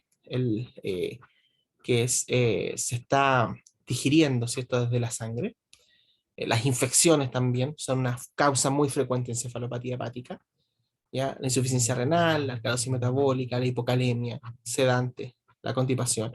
Esto de los sedantes es súper importante porque el paciente ya tiene, ¿cierto?, depresión del sistema, tiene un tono GABAérgico aumentado, y si nosotros agregamos, por ejemplo, está agitado, y le agregamos para el control de su agitación benzodiazepinas, empeoramos el cuadro. Por eso nunca utilicen benzodiazepinas en un paciente con encefalopatía hepática, por favor, ¿ya? La constipación, ya es muy importante porque aumenta el tiempo de tránsito, la producción y absorción de amoníaco, ya, eso es bien importante. Aumento de proteínas de la dieta, la hiponatremia, etcétera, etcétera, son factores que están relacionados a lo que ustedes van a evitar en la clínica después del manejo de estos pacientes. La citis la vamos a definir como la acumulación de fluido en la cavidad peritoneal con características de trasudado, ¿ya? Que es lo que ustedes también han visto en clínicas. Es otra de las complicaciones de la cirrosis y que genera una cirrosis descompensada. Y la citis puede ser leve, ¿cierto?, desde el punto de vista clínico, que apenas ustedes la están, en general, no la logran evidenciar con el examen físico, ¿ya? Pero sí con una ecografía, por ejemplo, con imagen. La citis moderada es la que ustedes ya pueden, ¿cierto?, palpar y determinar en el examen físico. La citis, atención, obviamente, es esa citis que es de gran envergadura, ¿cierto?, en el paciente, eh, que tiene un abdomen tenso producto de esa citis. Y la citis refractaria es aquella, ¿cierto?, que no responde a las terapias habituales de su manejo. ¿Ya? Aquí, todo esto obviamente está correlacionado con el grado de avance de la enfermedad hepática. Esto, ¿cierto? Acá tenemos los sinusoides hepáticos, ¿cierto? Estos sinusoides hay que recordar que son altamente permeables a las proteínas y como resultado las presiones oncóticas capilar e intersticial van a ser aproximadamente iguales. Y eso significa que no hay un gradiente de presión oncótica transcapilar a este nivel. Y eso significa que el efecto neto, ¿cierto?, de todo esto es que la gradiente de presión hidráulica, que va a favorecer la filtración, ¿cierto?, va a darse de esa forma, pero sin una oposición, ¿ya? Ahora, hasta cierto punto, la filtración se va a minimizar con una presión hidráulica capilar que sea más baja, ¿cierto?, a este nivel sinusoidal, pero, ¿cierto?, recordando, ¿cierto?, que el sistema aporta a un sistema de baja presión. Pero todavía, a pesar de esto, existe un gradiente más grande que va a favorecer la filtración y en ese caso, cuando esto se inicia, ¿cierto?, en las primeras etapas, por lo menos los vasos linfáticos logran eliminar este líquido, ¿cierto?, que se está filtrando y por lo tanto no se va a reproducir la citis, ¿ya?, al inicio. Pero ojo que esta filtración se va a minimizar con una presión hidráulica capilar mayor, ¿ya? Y obviamente, ¿cierto? A medida que esto se produzca en mayor envergadura, los linfáticos no van a ser capaces de eliminar la producción de este líquido que se va filtrando y posteriormente, ¿cierto? Al sobrepasar su capacidad, se va a estar generando la acumulación de líquido a nivel del peritoneo, ¿cierto? Ahora, cuando se produce esta vasodilatación del lecho esplácnico, lo que deberíamos esperar es que disminuya la resistencia vascular, ¿cierto? Sistémica, ¿ya? También ustedes saben que acá se produce obstrucción postsinusoidal por la fibrosis hepática y todo esto va a generar, ¿cierto?, a la larga que se produzca una retención de sodio, con lo cual va a aumentar el volumen plasmático ¿ya? Y eso va a generar mayor volumen circulante, ¿ya? Que va a filtrar más, por supuesto, ¿ya? Hay obstrucción postsinusoidal, por lo tanto hay aumento de la presión sinusoidal, y eso produce que haya salida de fluido desde los sinusoides, o sea, desde la cápsula hepática hacia el peritoneo, y que va a estar generando la ascitis, ¿ya? En la enfermedad avanzada, ¿cierto? Que tiene un hígado insuficiente, vamos a ver que esta acumulación del fluido en el espacio peritoneal va a producir este tercer espacio que nosotros denominamos ascitis. Ya, fíjense ustedes bien, la hipertensión portal, ¿cierto? Finalmente lleva a que haya una producción de vasodilatadores sistémicos. La vasodilatación esplácnica lleva a que haya una hipovolemia central, que básicamente, ¿cierto? Con hipotensión va a llevar a la activación del sistema renin-angiotensina, ¿cierto? A la activación del sistema nervioso simpático y la activación de vasopresina, y todo eso lleva finalmente a que haya retención de agua y sodio, que expanda el volumen plasmático y genere la ascitis, ya por este aumento de la presión. Obviamente, ¿cierto? Aumenta la formación de linfa, pero esto en general es sobrepasado, ya por esta parte. Ya, por lo tanto, terminamos generando igual ascitis, ¿ya? Ahora, siempre se plantea, y siempre les van a decir en semiología, y esto se los dije el año pasado, antes de que pasaban por su curso de semiología, que la disminución, ¿cierto?, de la presión oncótica por la hipoalbuminemia que tienen estos pacientes no contribuye a la formación de ascitis. Y esto es porque histológicamente los sinusoides hepáticos, ¿cierto?, son muy permeables, son, por lo tanto, la albúmina traspasa estos sinusoides de forma libre, y eso genera que la presión oncótica intersticial y la presión oncótica plasmática sean esencialmente iguales, o sea, no tengo un gradiente de presión para que la albúmina tenga impacto, o sea, no hay movimiento neto de fluido a través de los sinusoides hepáticos por esta causa, ¿ya? Por lo tanto, la ascitis no se genera por hipoalbuminemia, se va a generar por cambios en la presión hidráulica sinusoidal, y eso tiene que ver con la hipertensión portal. El síndrome hepatorrenal es otra complicación importante, casi siempre aparece en cirrosis descompensada y es una complicación frecuente y severa en pacientes con cirrosis hepática e hipertensión portal, que se caracteriza por anormalidades circulatorias que lleva a vasoconstricción renal, generando insuficiencia renal funcional, ¿ya? Por lo tanto, este síndrome es consecuencia importante y es la consecuencia más extrema de la disfunción circulatoria secundaria a la hipertensión portal, ¿ya? Es una enfermedad que es muy catastrófico en términos de sobrevida, y en particular aquí tenemos dos tipos de síndrome, el tipo 1 y el tipo 2, y vemos que en particular el síndrome hepatorenal tipo 1, ¿cierto?, tiene una sobrevida que es ostensiblemente muy, muy baja, ¿ya? Una vez que se diagnostica, la verdad es solamente de meses, ¿ya? En el paciente cirrótico, ¿ya? De hecho, en este estudio, que es bien clásico, se evalúa la sobrevida en los pacientes, por ejemplo, con síndrome hepatorenal tipo 2, que es de alrededor, por ejemplo, un 50% a 6 meses, que son pacientes muy enfermos, pero los pacientes con síndrome tipo 1, la historia natural es extraordinariamente grave, como ustedes ven, o sea, tiene aproximadamente un 50% de mortalidad al mes, ¿ya? Es como tener un paciente con carcinomatosis peritoneal o un cáncer de páncreas muy avanzado, así de grave. Por ello, cuando se presenta es una urgencia médica que va a requerir un tratamiento muy precoz y muy activo por parte de nosotros. Esta imagen transmite de forma más o menos clara lo que es esta enfermedad, que es una enfermedad funcional, ¿ya? La verdad que estas fotos son antiguas, son de los años 70, que es cuando se podía hacer, ¿cierto?, algunos tipos de estudios que hoy en día se consideran como muy poco éticos por razones lógicas, ¿ya? Lo que se hizo acá es que en un paciente cirrótico que tenía insuficiencia renal, se le realizó una angiografía renal con medio contraste, ¿ya? Y lo que se vio es que había una gran vasoconstricción arterial, ¿ya? Importante. Este es el riñón, y fíjense que aquí los vasos desaparecen, ¿ya? Hay una ausencia de representación de la circulación arterial. Es decir, lo que había era una disminución grave del volumen de perfusión efectivo a nivel renal. Y por lo tanto, este paciente presentó una insuficiencia renal muy grave y falleció. Y una vez fallecido, se le realizó de nuevo esta angiografía con este medio de contraste, y lo que se vio es que se había recuperado del todo la perfusión renal. O sea, de manera que en ausencia de ciertos factores fisiopatológicos, ¿cierto? Ahora se restablecía el flujo, ¿ya?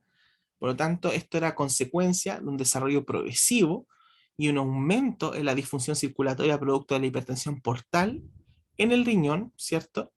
Que posteriormente vimos que se recupera, ¿ya? Este es un concepto importante porque permite entender que eventualmente es una enfermedad tratable a pesar de su mal pronóstico, ¿ya? Por lo tanto, es una enfermedad funcional y potencialmente reversible. Ahora, la reducción en el flujo sanguíneo renal está en el centro de lo que es la patogénesis del síndrome hepatorenal tipo 1, ¿ya? La hipertensión portal y la vasodilatación arterial esplácnica desadaptativa van a conducir a una hiperactivación del sistema nervioso simpático y del eje renina-angiotensina-aldosterona que va a resultar en una vasoconstricción renal, ¿ya? Y además la reactividad vascular que es mucho mayor, ¿cierto? El reflejo hepatorrenal y en general la fisiología hepatocardiorrenal también van a producir, ¿cierto?, que disminuya la tasa de filtración glomerular y el flujo renal. Y todo eso va a generar isquemia, ¿ya? Y esta isquemia resultante de esa reducción sostenida del flujo o de la injuria prerrenal, que se prolonga, ¿cierto? Puede incluso conducir a una necrosis tubular aguda en estos casos, ¿ya? Además que los desencadenantes inflamatorios, como las endotoxinas y los tóxicos, pueden contribuir más todavía a la injuria renal aguda, ¿ya? Por ejemplo, cuando se expone el paciente a antibióticos porque están tratando a lo mejor una peritonitis bacteriana espontánea, que es otra complicación, ¿cierto? Que es cuando se produce infección a nivel del líquido acítico, u otras infecciones también pueden causar nefritis intersticial aguda, ¿ya? Y de hecho ciertas formas también de glomerulonefritis aguda, ¿ya? Que en el caso de la cirrosis hepática, por ejemplo, hay una prevalencia de glomerulonefritis membranoproliferativa que se asocia al virus de la hepatitis C, ¿ya? En el caso de que esa sea la etiología del daño hepático. La enfermedad renal crónica resultante, ¿cierto? Por ejemplo, de la nefropatía por IgA, que se asocia a cirrosis, ¿cierto?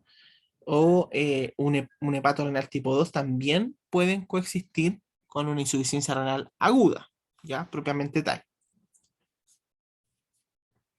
Y lo otro, que también hay un rol potencial de la translocación bacteriana y por lo tanto la sobreproducción de citoquina en la vasodilatación arterial esplácnica, ¿ya? Y eso también puede explicar estos fenómenos, ¿ya? Ahora, lo que se reconoce cada vez más es que esta no es una entidad puramente funcional con trastornos hemodinámicos, sino que la inflamación sistémica, el estrés oxidativo y el daño tubular relacionado, por ejemplo, con las sales biliares, por ejemplo, podrían contribuir de forma importante al desarrollo de un síndrome hepatorenal.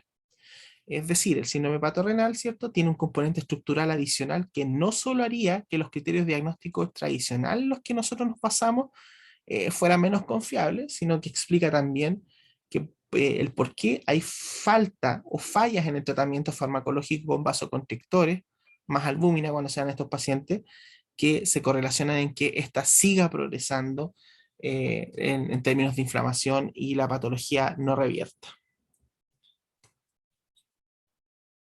¿Cierto? Aquí fíjense bien ustedes ya en forma más detallada, ¿cierto? Cuando estudien el tema, eh, que en el caso de la cirrosis descompensada, ¿cierto? Hay una activación del sistema vasoconstrictores que mantienen, obviamente, el volumen circulante efectivo, ¿ya? Y obviamente eso conduce a la generación de ascitis, ¿ya? A la formación de ascitis, ¿ya? Y por lo tanto, eventualmente, al de la falla renal. Y esto es súper importante tenerlo en cuenta, ¿ya? Porque desde el punto de vista práctico, el paciente que no tiene ascitis no debería desarrollar un síndrome hepatorenal, ¿ya? Eso siempre ahí ténganlo en cuenta, ¿ya? Y en el paciente con falla hepática, obviamente podemos tener varios espectros de enfermedad renal aguda, también podemos tener enfermedad renal crónica, pero podemos tener glomerulonefritis, ¿cierto? Nefritis intersticial aguda, glomerulonefritis aguda, pero podemos tener, ¿cierto? Perfectamente una injuria prerrenal, ¿ya? O podemos tener, ¿cierto? Una necrosis tubular aguda, una injuria intraparenquimatosa. Y dentro de esto también podemos tener, ¿cierto? Lo que es el síndrome hepatorrenal, ¿ya? Así que podemos tener alteraciones, ¿cierto? Por hipovolemia, por enfermedad parenquimatosa, por tóxico, fármaco, etcétera. Y todo eso, ¿cierto? En el espectro también de este síndrome hepatorrenal. Por lo tanto, no es tampoco tan sencillo hacer el diagnóstico, ¿ya? Porque puede ser una injuria renal solamente y no un hepatorrenal, ¿ya?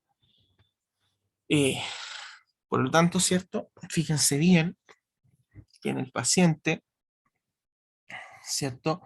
Que está descompensado, ¿ya? Y que tiene una formación de ascitis, ¿ya? Con secuestro de fluido y disminución de su reserva cardíaca, vamos a generar, ¿cierto? Principalmente intensa vasoconstricción renal, y son pacientes que críticamente tienen falla en su reserva cardíaca, y por lo tanto van a desarrollar principalmente el síndrome hepatorrenal tipo 1, ¿ya? Y aquellos que tienen una ascitis refractaria, que está implicando obviamente que el paciente tiene muchos mecanismos de descompensación, va a generar el hepatorrenal tipo 2, y fíjense ustedes que esto se relaciona directamente con la falla de órganos. Por otro lado, ¿cierto? La translocación bacteriana, ¿cierto? Una disminución de la actividad de opsonización, ¿cierto? Del sistema del complemento en estos pacientes descompensados puede llevar a la peritonitis bacteriana espontánea, que yo les dije, ¿cierto? Que es cuando se contamina principalmente con bacterias entéricas por translocación bacteriana el líquido peritoneal, ¿ya? Eh, Eso también va a generar sepsis, ¿ya? Y ese sepsis va a llevar a la falla orgánica, por lo tanto es otra causa importante de muerte en estos pacientes, ¿ya? Adelantándonos un poquito a la clínica, siempre que reciban un paciente por primera vez, ustedes estén en urgencia o en el servicio que estén, un paciente con daño hepático crónico, que tenga ascitis, aunque ya sea conocido por su ascitis, ustedes tienen que puncionar ese líquido y estudiarlo. Y descartar que tenga una peritonitis bacteriana espontánea, ¿ya? Siempre, ¿ya? Es intolerable que lleguen pacientes a medicina sin estudio de líquido de ingreso, ¿ya?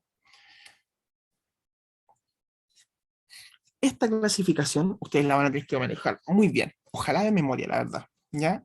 Que es el score Child-Pugh-Tarkur, ¿ya? Yo no se los voy a preguntar en este ramo, pero esto para clínicas tiene que estar muy, muy clarito, que es una clasificación antigua que todavía tiene un valor pronóstico importante, porque fíjense ustedes que logra clasificar en 3 estadios la cirrosis hepática dependiendo de su grado de compensación o descompensación, y eso se relaciona con pronóstico, ¿ya? Fíjense que las variables que medimos acá son variables tanto funcionales, ¿cierto? Que tienen que ver con la suficiencia hepática, si tiene algún grado de insuficiencia, y con la hipertensión portal dada principalmente por la citis y en parte por la encefalopatía, ¿ya? Si están presentes estas, ¿cierto? Uno va dando 1 punto, 2 puntos, 3 puntos, depende de los valores, ¿cierto? O los grados. Y en general, ¿cierto? Uno, por ejemplo, aquí dice ascitis, no, cuando no está presente no da puntaje, pero si es leve a moderada, ya que es ascitis de fácil control y que responde a diurético, me da 2 puntos. Pero si la ascitis es atención, ¿cierto?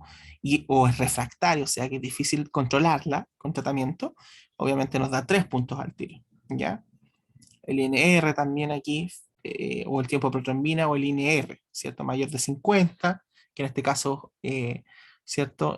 No nos da puntaje, porque el INR en este caso es menor a 1.7, aquí de 30 a 50, que se correlaciona con un INR entre 1.7 a 2.3, y si es menor de 30% el tiempo de protrombina, o un INR, ¿cierto? Prolongado, sobre 2.3, nos va a dar los 3 puntos al tiro. Por lo tanto, clasificamos en Child A, Child Pugh B y Child Pugh C, ¿ya? El paciente que está en esta clasificación A, ¿cierto? Tiene un riesgo de mortalidad operativa del 10% al año, ¿ya? El B, un riesgo del 30% y el C se nos dispara a un 82% de riesgo de mortalidad. Esta clasificación, el MELD, ¿ya? Es un score, ¿cierto? Es un modelo matemático de predicción de la sobrevida en una persona que tenga enfermedad hepática, que está basado en valores, ¿cierto? De laboratorio de rutina. en la creatinina, ¿cierto? En la bilirrubina y en el INR, si ustedes se fijan, y uno lo incorpora en la fórmula, ¿ya? Y me va a dar puntaje que se va a correlacionar también con el riesgo. Es más objetivo y es más preciso que la clasificación Child-Pugh, pero no está tan eh, validada desde el punto de vista poblacional, o sea, que no están ocupadas, ¿ya? Pero está la que se ocupa en Chile, por ejemplo, y la mayoría de los países para definir la prioridad del paciente para ir a trasplante hepático. Por lo tanto, tiene que ver, ¿cierto? Tanto con la insuficiencia hepática, principalmente, ¿cierto? En términos ya sea un daño hepático crónico o sea agudo, ¿ya? Y considerada solamente estas dos variables. Y va a determinar en el fondo la sobrevida a 3 meses. Y va a utilizar una escala numérica continua, que eso ustedes lo van a ver probablemente más en sus clases de clínica. Por lo tanto, tenemos hartas manifestaciones de la falla hepática y de la hipertensión portal propiamente tal, ¿cierto? Ustedes esto lo ven acá, pero cada una de estas alteraciones que se presentan, ginecomastia, hipotensión, ¿cierto? El feto hepático, ¿cierto? La coagulopatía, el púrpura, la encefalopatía, todo, ustedes deberían tener muy claro qué es lo que lo produce, o sea, saber explicar la semiología a través de los mecanismos fisiopatológicos, ¿ya? Ese es el deber que ustedes van a ir adquiriendo, ¿ya? Eso, muchachos.